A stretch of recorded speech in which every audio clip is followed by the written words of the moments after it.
hog le dam tame nang kan hon nang raje sai de nang ma nang kan hon nang lam the la nang se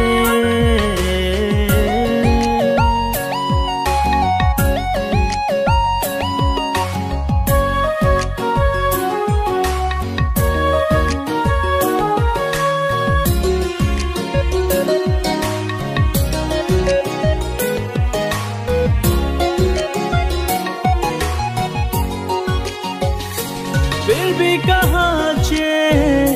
ने नाम जोई ने फिर भी कहाँ चे ने नाम जोई बोलें दूंजी ने बांसो फिर थे गाय के तमे ने ला नाम जोई ने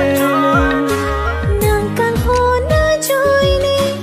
ram muile ni dam tame nang kan ho na joy ne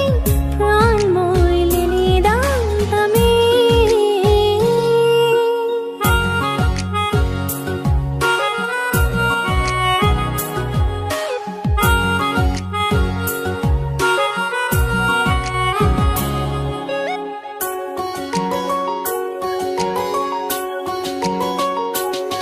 Kang ho kai ke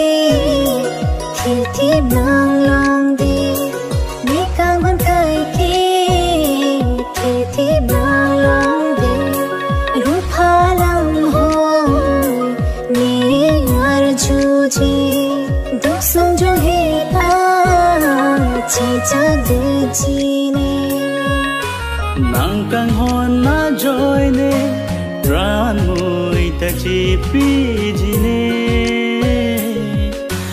nang kan hon na joy ne ran mui ta chi pi ji ne nang mu mang sa ti pen prayo ne nang kan hon sing we pen varo ne la nang se